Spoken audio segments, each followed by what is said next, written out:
teman-teman sekalian, mari sama-sama kita belajar tentang prinsip pernikahan dan keluarga ilahi. Ya, perkenalkan, nama saya Alfian dan ini istri saya. Saya Pioni Rahel. Baik, teman-teman, kita akan lihat bagaimana pernikahan dan keluarga ilahi itu. Pertama kita akan belajar tentang konsep daripada pernikahan. Apa itu konsep pernikahan? Konsep pernikahan seperti kita waktu saat kita mungkin mau bangun rumah ya, pasti kita mempunyai konsep ya, benar nggak Bapak Ibu? Kita waktu mau bangun satu rumah pasti pingin mungkin ini minimalis atau mungkin farmhouse atau seperti apa ya. Dan untuk pernikahan juga sama, saya percaya. Awalnya kita ya kan pingin apa, seperti apa pernikahan kita ya. Dan di dunia ini banyak menawarkan yaitu konsep duniawi. Ya, konsep duniawi seperti apa? Yaitu seperti mungkin contoh saya ya, waktu saya mau udah merencanakan, mungkin udah waktunya punya pacar atau mau rencana punya keluarga ya, saya dalam bayangan saya pasti punya satu konsep, yaitu ya itu orang ya enak dipandang. Contoh ya, ketemu waktu itu sebelum jadi suami ya ganteng orangnya, ganteng kan Bapak Ibu suami saya. Ya, pertama itu pandangan pertama ya. Setelah itu apa, menilai lagi, ini orang baik enggak, setia enggak, rajin enggak. Udah itu apa, dia gimana ya, punya rumah enggak, Kepribadian gitu ya. Iya. Mau pribadi, mobil pribadi iya, gitu ya. punya mobil enggak gitu ya. Itu kan lebih baik kalau ada. Ya itulah ya konsep duniawi. Tetapi kembali lagi, apakah itu yang Tuhan mau? Bukan. Tapi yang Tuhan mau adalah konsepnya Tuhan ya. Seperti apa konsepnya Tuhan? Kita harus kembali lagi kepada firman-Nya Dia ya. Ya, benar. Kalau saya boleh tambahkan, bicara konsep itu bicara juga dengan keputusan. Keputusan apa yang kita harus ambil di dalam pernikahan kita. Ya, keputusan apa yang kita mau buat di dalam pernikahan atau keluarga kita. Nah, konsep dari firman Tuhan yaitu adalah pernikahan satu daging, yaitu bersatunya dua individu antara laki-laki dan perempuan menyatu menjadi satu daging yang artinya tidak dapat dipisahkan oleh apapun juga selain maut memisahkan. Betul.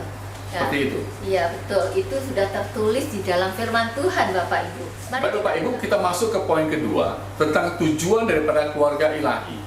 Ya, mari kita buka firman Tuhan, kita baca bersama di Kejadian pasal 1 ayat 27 dan 28. Beginilah firman Tuhan. Maka Allah menciptakan manusia itu menurut gambarnya. Menurut gambar Allah diciptakannya dia. Laki-laki dan perempuan diciptakannya mereka. Allah memberkati mereka, lalu Allah berfirman kepada mereka, beranak cuculah dan bertambah banyak. Penuhilah bumi dan taklukkanlah itu. Berkuasalah atas ikan-ikan di laut dan burung-burung di udara dan atas segala binatang yang merayap di bumi. Ya. Kita melihat di ayatnya 27 Bapak Ibu. Di situ tertulis Allah menciptakan laki-laki dan perempuan. Dan laki-laki dan perempuan diciptakannya gitu ya. Berarti dari awal Allah telah merencanakan. Adam sendiri tidak baik dan dia membangun Hawa untuk Adam. Berarti laki-laki dan perempuan. Dan dua laki-laki dan perempuan adalah dua individu yang sangat berbeda. Ya. Kalau dua individu yang sangat berbeda Tuhan ciptakan itu, artinya apa? Mempunyai tujuan masing-masing. Tujuan laki-laki apa? Tujuan perempuan itu apa? Dan siapa yang tahu tujuan itu? Hanya penciptanya, yaitu Tuhan Allah kita. Artinya apa? Kita harus kembali kepada Tuhan dan nanya kepada Tuhan, apa sih tujuan kita diciptakan? Ya. Di ayat 28 mengatakan diberkatilah dan beranak cucu. Artinya apa? Setelah diberkati baru beranak cucu. Dan kita tahu di dunia ini banyak yang salah dan terbalik. Beranak cucu baru diberkati. Itu yang bukan kehendak Tuhan dan bukan kebenaran dari Tuhan. Ya, jadi kita harus kembali kepada kebenarannya. Ya. Mari kita lihat tujuan daripada keluarga ilahi, yaitu mendatangkan kerajaan Allah di dalam keluarga kita. Apa itu? Bagaimana itu mendatangkan kerajaan Allah dalam pernikahan kita? Yaitu kita bagaimana mengusahakan kebahagiaan itu. Nah, bahagia tidak akan turun dari langit. Bahagia harus kita usahakan. Ya, bagaimana kita pernikahan ini bisa bahagia kalau kita tidak usahakan? Kami sering sekali ya pergian kemana-mana, kami sering berdua. Nah, itu salah satu contoh kecil bagaimana kita mengusahakan bahagia agar kita bersama, ya saling ada komunikasi dan yang lain, ya ada interaksi satu sama lain, kedekatan kami satu sama lain. Nah, itu kami mengusahakan bahagia. Nah, berikutnya kami juga sering canda tawa. Ya karena saya sering godain istri. Nah, seperti kemarin waktu di atas di kamar, nah saya tanya ke istri, "Mi, apa sih yang di bawah jadi musuh kamu, di atas jadi teman kamu nih?" Bingung ya ditanya begitu ya. Lantai bawah jadi musuh, lantai atas jadi kawan, teman gitu ya. Yeah. Ya saya bingung, saya nanya, emang apa itu? Saya nggak tahu, saya nggak bisa jawab. Terus dia jawabnya apa? Keong, dia bilang. Kenapa? Kalau di lantai bawah kita kan ada taman. Kalau hujan itu kadang keong keluar gitu loh. Bikecot itu loh keong ya, bikecot yang ya kalau dia gede kan geli juga kan. Jadi saya sering kalau misalnya nampak yang gede, saya minta suami untuk bantu bunuh gitu loh. Tapi pada saat hari itu dia melihat di meja saya ada satu kantong ya masker yang saya sering pakai. Di situ ada keong, di situ gambar keong, artinya terbuat dari keong. Makanya dia mungkin geli hati juga, dia candain saya, lah kok di bawah dibunuh ya kan, kok di atas dipakai untuk muka, kenapa nggak pakai aja, ditangkap aja kan untuk taruh di muka, original lagi kan, bukan masker yang buatan, itu adalah original ya. Contoh itu adalah contoh-contoh yang kecil ya, tapi kita bisa bercanda untuk ya seperti itulah, kita kembalikan kemesraan itu ya. Jadi memang sih kalau kita sudah married bertahun-tahun, kita perlu ya, kebahagiaan itu tidak akan datang cuma-cuma atau datang turun dari langit, tapi kita harus upayakan. Kebahagiaan itu kita harus upayakan. Begitu juga dengan kemesraan, kita juga harus upayakan. Seperti apa ya kan, mungkin sedikit kata-kata ya yang mesra ya. Contoh mungkin bangun pagi I love you, mau kerja ya mungkin cium kening gitu ya. Itu juga mengembalikan ya rasa kemesraan itu ya. Saya percaya ya, bapak-bapak ibu di sini gimana ya, apakah ada melakukan seperti itu juga? Itu boleh dipraktek ya untuk kemesraan itu ya. Kami pergi ya, kita sering gandeng tangan, bukan dibuat-buat ya, tapi ya udah memang udah satu kebiasaan juga, karena kita saling ya, itu yang kita lakukan ya. Kalau saya boleh tambahkan ya, kebahagiaan itu tidak mengingat usia daripada pernikahan. Kapanpun usia pernikahan kita, mulai dari awal sampai seberapa lama kita menikah, tentu kebahagiaan harus kita usahakan. Begitu dengan kemesraan, jadi tidak mengingat usia pernikahan. Maka itu teman-teman, kita coba ya, kita lakukan kebahagiaan itu dan kita usahakan bagaimana kita bisa saling bermesraan dengan pasangan kita. Seperti itu yang pertama. Yang kedua tentang pelipat gandaan atau multiplikasi. Pelipat gandaan berbicara tentang bagaimana kita mewariskan nilai-nilai hidup kita kepada anak-anak kita, kepada generasi berikutnya. Apa yang menjadi nilai-nilai hidup kita? Tentu kita belajar dari firman Tuhan. Bagaimana nilai-nilai Kristus ya di dalam kehidupan kita, dalam pernikahan kita sebagai orang tua. Nah, itu kita wariskan kepada anak-anak kita yang menjadi anak-anak yang takut akan Tuhan nantinya. Itu pelipat gandaan. Berikutnya adalah menguasai bumi. Menguasai bumi berbicara juga tentang bagaimana kita mengelola apa yang Tuhan percayakan di dalam pernikahan kita atau keluarga kita, yaitu seperti pekerjaan, seperti usaha ya, semua yang Tuhan percayakan, dan bagaimana kita mengelolanya dengan baik dan benar agar semuanya dikembalikan kepada kemuliaan bagi Tuhan ya. Seperti itu ya, itu poin kedua ya. Ngomong mengenai menguasai bumi, artinya ya saya dapat ke pengertian juga, menguasai bumi itu adalah satu berkatnya dari Tuhan ya, janji dari Tuhan pada saat Dia menciptakan manusia gitu ya, untuk beranak cucu dan menguasai bumi gitu ya. Dan seperti apa menguasai bumi kalau keluarga kita tidak menghadirkan kerajaan Allah? Artinya apa? Kita harus melakukan apa yang Tuhan sudah mengajarkan ke kita. Kita menghadirkan kerajaan Allah dalam keluarga kita. Kita melipat gandakan, kita mewariskan apa yang benar kepada keturunan kita, kepada anak cucu kita, dari kitanya sendiri. Karena apa yang kita lakukan, anak cucu kita yang akan melihat dan mencontohi. Kita tahu satu kata, 1000 kata tidak guna daripada satu tindakan. Jadi apa yang kita lakukan setiap hari, apa yang kita kerjakan, itu anak cucu kita melihat, dan itulah yang mewariskan mereka untuk masa depannya mereka di pernikahan. Ya, pada saat kita bisa menghadirkan apa yang Tuhan sudah tentukan, ngajarkan, yaitu menghadirkan kerajaan Allah dan juga melipat gandakan kepada anak cucu kita, mewariskan ke anak cucu kita, maka kita akan nikmati janji Tuhan. Apa janji Tuhan? Yaitu menguasai bumi, menguasai burung di udara, ikan di laut, itu di bawah kuasaan kita. Itu yang Tuhan janjikan, ya. Ya, benar. Baik Bapak Ibu, teman-teman sekalian, kita lihat poin ketiga, yaitu tentang arti daripada pernikahan. Ya, arti daripada pernikahan kita bisa baca di firman Tuhan, nanti udah ditayangkan ya. Ya.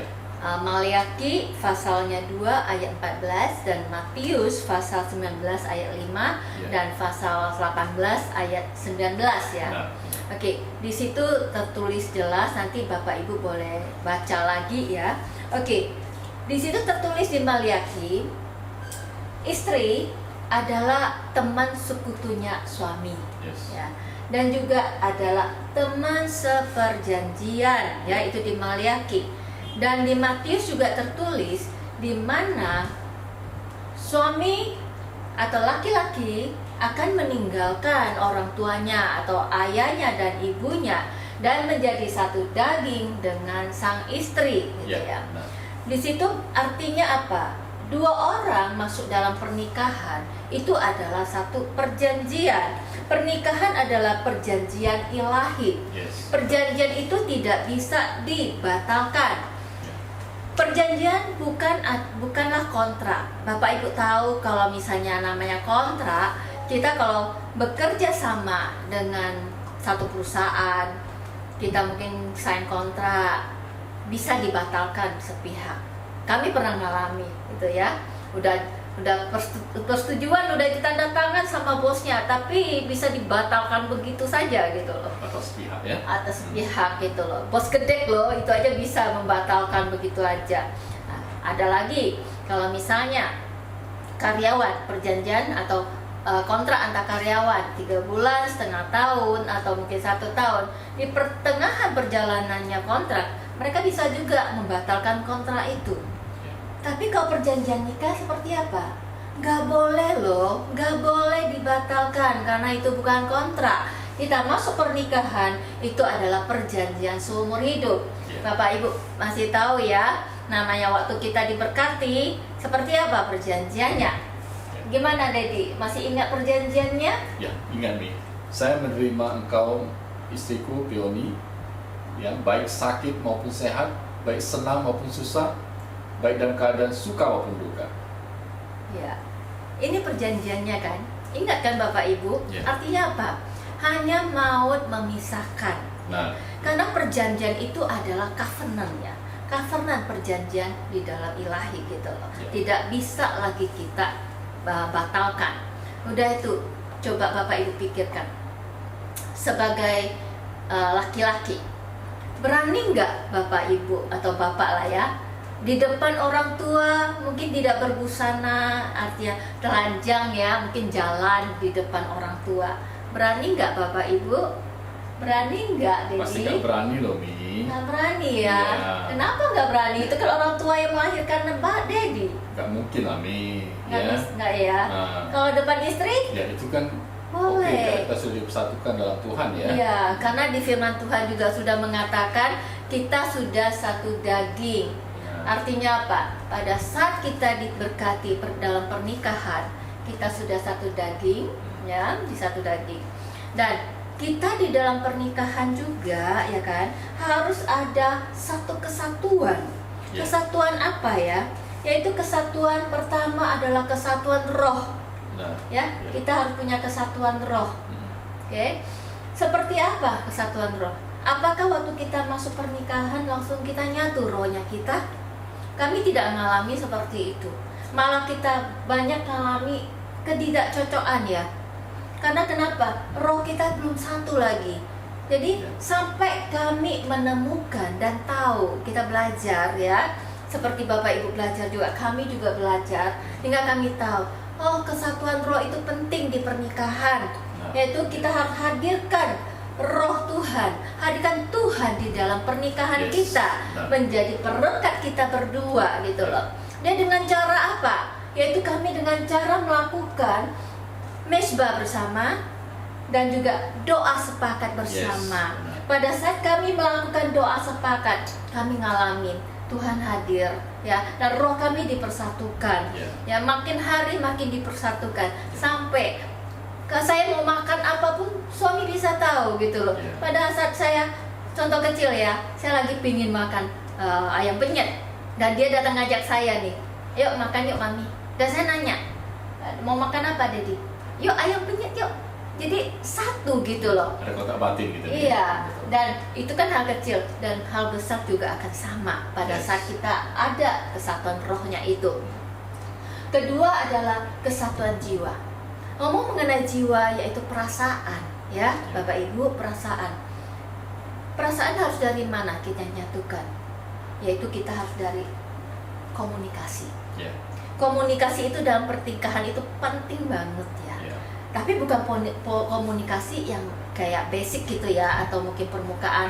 Udah makan? Oh saya hari ini anak gimana? Enggak seperti itu. Tapi kedalaman, ngomong sampai apa yang saya rasakan, apa yang saya pikirkan. Jadi harus punya waktu itu. Ya ada ruangkan waktu untuk kita bisa heart to heart, sampai ke dalam lubuk hati apa yang kita ini. Karena kita tahu di dunia ini banyak sekali pernikahan atau keluarga yang jadi masalah karena tidak adanya komunikasi gitu loh. Jadi saling apa? Saling mencurigai, saling asumsi. Karena saya nggak tahu suami pikirnya apa, suami juga nggak tahu apa yang kita rasakan. Akhirnya saling asumsi dan terjadi keretakan dan kerenggangan. Itu tidak baik. Bapak Ibu ingat, penting sekali komunikasi. Kami juga belajar. Awalnya kami tidak ngerti, tapi kita belajar gimana kita komunikasi, ya gitu kita belajar. Ketiga, yaitu kesatuan tubuh, ya. Ini loh kesatuan tubuh. Yang tadi firman Tuhan telah tertulis, sudah satu daging ya. Pada saat kita diberkati loh Bapak Ibu, kita mendapat apa? Ya, kita mendapat anugerah besar atau hadiah terbesar buat kita waktu kita masuk dalam pernikahan ya Bapak Ibu, dan kita beri kesatuan tubuh yaitu seks ya, yaitu seks itu adalah yang terbesar hadiah dari Tuhan. Itu hanya buat suami istri ya Bapak Ibu, bukan untuk yang lain. Itu hadiah Tuhan untuk kita masuk dalam pernikahan, suami istri yang diberkati sama Tuhan ya. Dan keempat adalah visi. Pernikahan kita harus ada visi. Kalau tidak, apa sih pernikahan kita ini? Mau kemana pernikahan kita ini? Kan gitu ya. Jadi kita punya visi. Visi kami yang kami sepakati adalah melayani Tuhan.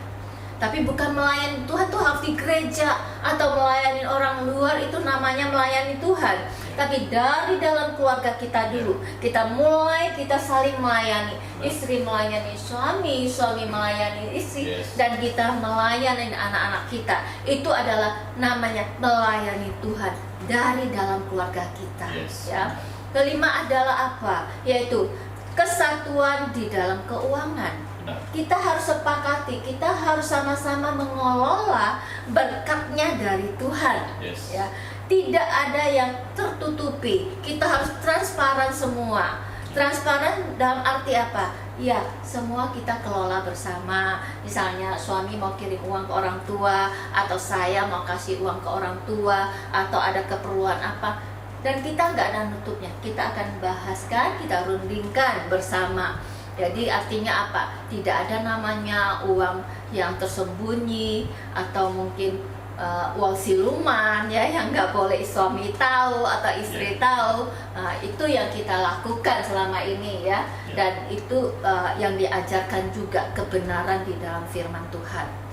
Kalau saya boleh tambahkan di Matius 18 ayat 19, di sana firman Tuhan berkata, apabila dua orang sepakat meminta apapun juga, maka Tuhan akan menjawab doa itu. Nah, ini luar biasa sekali teman-teman, Bapak Ibu. Ya, ketika dua orang sepakat, siapa yang sepakat? Yaitu suami dan istri. Ya, orang yang paling dekat. Ini yang mesti sepakat. Ya, ketika dua orang sepakat, maka Tuhan mendengar jawaban kita. Nah, apalagi sampai sekarang, masa-masa seperti ini, masa-masa di dalam COVID, ya masa-masa susah. Bagaimana kita mau sepakat? Bagaimana kita mau lewati badai ini? Tentu mesti sepakat antara suami istri agar badai ini dapat cepat berlalu. Tuhan pulihkan keluarga dan rumah tangga, Tuhan pulihkan perekonomian kita. Seperti itu. Ya, sangat dasar sepakatnya itu ya. Biar kita bisa nikmati janjinya Tuhan. Di mana kita sepakat, kita minta apapun, Tuhan akan berikan dan kabulkan. Ini yang kami ngalami juga, Bapak Ibu, ya kan. Saya percaya Bapak Ibu juga akan ngalami kalau pada saat Bapak Ibu sepakat. Bukan hanya kami aja sepakat. Pada saat kami sepakat, keturunan kita, anak-anak kita juga akan sepakat sama kita juga loh. Itu penting banget Bapak Ibu. Ya. Baik teman-teman, kita selanjutnya akan lihat tentang arti pernikahan. Sebelumnya kita baca di Efesus 5 ayat 22-23. Begini firman Tuhan, hai istri, tunduklah kepada suamimu seperti kepada Tuhan. Karena suami adalah kepala istri, sama seperti Kristus adalah kepala jemaat. Dialah yang menyelamatkan tubuh. Nah, tunduk berarti hormat. Bagaimana seorang istri hormat kepada suami. Tapi saya akan berbicara di bagian suami, yaitu suami sebagai kepala. Kepala di sini bukan berarti jabatan, ya. Kepala berarti sumber. Bagaimana seorang suami dipercaya Tuhan, Tuhan adalah sumber segala berkat yang memberikan berkatnya melalui seorang suami. Suami sebagai saluran berkat bagi keluarga. Ya, seperti itu. Nah, berikut juga suami berfungsi sebagai imam, raja dan nabi. Apakah itu imam? Imam adalah orang yang bertanggung jawab memimpin keluarganya tentang firman Tuhan, tentang spiritual daripada keluarganya. Nah, ini bagaimana seorang suami mengajarkan firman-firman Tuhan kepada istri dan anak-anaknya. Itu tugas sebagai seorang imam. Raja, bagaimana seorang suami memimpin dengan penuh kasih, ya, kasih daripada Tuhan, kasih daripada firman Tuhan yang dia ketahui, yang dia hidupi, dan memimpin dengan penuh kasih bagi keluarga dan anak-anaknya. Ya, begitu juga dengan seorang nabi. Nabi adalah perantara. Bagaimana seorang suami menjadi perantara antara Tuhan dan keluarga. Apa yang disampaikan Tuhan melalui suami kepada keluarga. Dan tentunya seorang suami harus peka, harus intim, hidup intim dengan Tuhan supaya dia bisa menjadi seorang nabi bagi rumah tangga dan pernikahannya. Itulah fungsi daripada seorang kepala, yaitu imam, raja dan nabi. Gimana dengan wanita atau ibu-ibu? Fungsinya apa?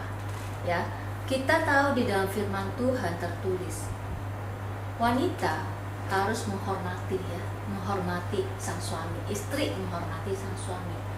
Ada dua ya. Satu lagi apa? Penolong. Menjadi penolong bagi sang suami. Penolong apa? Penolong yang sepadan.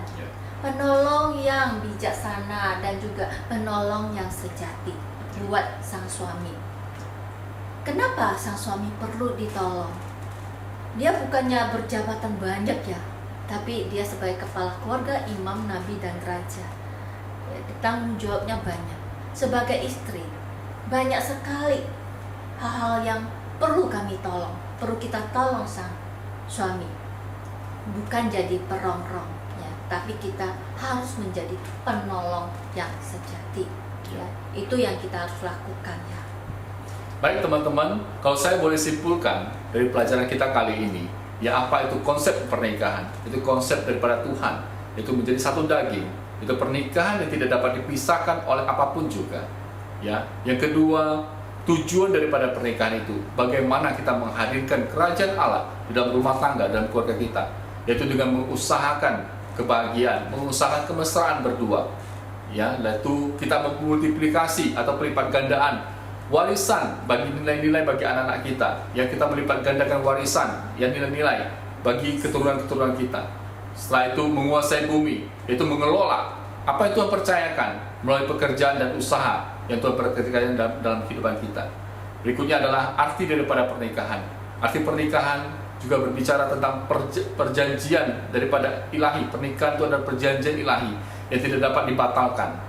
Ya, setelah itu bagaimana perjanjian ada pernikahan dan juga adalah kesatuan daripada roh, jiwa, tubuh, visi dan keuangan. Seperti itu. Dan berikutnya adalah tugas dan tanggung jawab seorang suami yang menjadi imam, raja dan nabi, dan seorang istri menjadi penolong dalam kehidupan pernikahan kita. Inilah keluarga ilahi. Benar, ya. Nah, kalau kita lihat seperti itu, nah kita sama-sama kita belajar, kita sama-sama hidupi yang bagaimana supaya menjadi keluarga kita menjadi keluarga ilahi yang Tuhan percayakan. Ya. Baik Bapak Ibu dan teman-teman sekalian, kalau Anda di rumah bersama pasangan Anda, mari gandeng tangan pasangan Anda, kita sama-sama berdoa. Kami mengucap syukur dan berterima kasih buat semua kebaikan-Mu Tuhan. Semua apa yang kami pelajari pada saat ini, biarlah Kau urapi dan berkati. Firman dan kebenaran Bapa biar tertanam di dalam hati dan pikiran kami, menjadi rema, menjadi kekuatan baru Tuhan. Bapak, setiap pernikahan yang ada, Kau urapi agar kesatuan hati, kesatuan roh, jiwa dan tubuh Kau yang tambah-tambahkan Tuhan. Dan kami percaya kesepakatan dalam suami istri, Engkau yang Bapa yang menambah-nambahkan juga Tuhan, agar kami menjadi satu daging yang tidak dapat dipisahkan oleh apapun juga Tuhan. Kami percaya Kau berkati setiap keluarga, setiap rumah tangga, agar berkat damai serta sukacitamu bertambah-tambah di dalam kehidupan kami. Terima kasih Bapa buat kesempatan yang Kau beri ya Tuhan. Kami mengucapkan syukur bagi Engkau. Engkau telah memimpin kami semua ini. Tuhan, kami serahkan di dalam tangan-Mu semua yang telah kami sampaikan. Kami percaya Bapa, Engkau tambah-tambahkan pengertian buat Bapak-bapak, Ibu-ibu yang menonton acara ini ya Tuhan, agar mereka lebih lagi mendapat dari Roh Kudus-Mu pengertian yang lebih lagi mengenai pernikahan ilahi atau keluarga ilahi. Dan biarlah mereka juga diberkati, dan juga mereka juga menjadi terang Tuhan, menjadi garam di dalam dunia ini sebagai keluarga ilahi yang menjadi saksi buat banyak orang, buat banyak keluarga, menjadi pemulih banyak keluarga. Terima kasih Bapa, aku serahkan di dalam tangan-Mu Tuhan. Di dalam nama Yesus sama-sama kita katakan Amin. Amin. Tuhan Yesus memberkati.